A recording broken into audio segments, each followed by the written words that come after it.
Good afternoon guys. আজ হচ্ছে আমার বাবুর কাজ দিয়ে আমি ভ্লগটা স্টার্ট করছি। দেখতে পাচ্ছ বাবু কিন্তু অনেক খেলনা নিয়ে কিছু একটা গোছানোর চেষ্টা করছে। এটা দেখেই তোমরা বুঝতে পেরে গেছো নিশ্চয়ই যে বাবুর খেলনাগুলো আজকে সুন্দর করে গোছাবো। তো আজকে বাবু স্কুলে যায়নি, স্যাটারডে।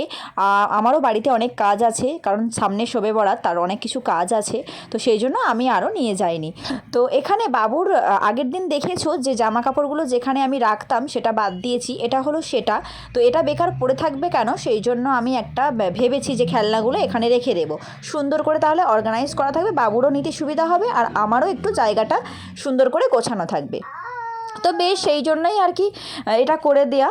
তো এখানে দেখতে পাচ্ছ একদম পাটে পাটে আমি সব গুছিয়ে রেখেছি। ফার্স্টের থাকে হচ্ছে বন্দুক, সেকেন্ড থাকে হচ্ছে এরোপ্লেন, তারপরে হচ্ছে অনেক ছোটো ছোটো গাড়ি, যেগুলো বাবুদের সব খেলনা টেলনা হয়। তারপর দেখতে পাচ্ছ ঘর, ডাক্তারের জিনিসপত্র সব কিছু। তো বাবু তো ভীষণই খুশি এইভাবে করে দিতে, কারণ ওর নিতেও সুবিধা হচ্ছে অনেক, আর অনেক খেলনা দেখে এমনি বাচ্চারা সবারই মন ভালো হয়ে যায়। তো আজকের এই ভিডিওটা আমি এই পর্যন্তই রাখছি। আজকের ভিডিওটা ভালো লেগে থাকলে অবশ্যই কিন্তু like, comment, share and subscribe করে দিও বন্ধুরা। তো দেখা হচ্ছে আবার কোনো নেক্সট ব্লগে। ততক্ষণ তোমরা ভালো থেকো, সুস্থ থেকো, টাটা।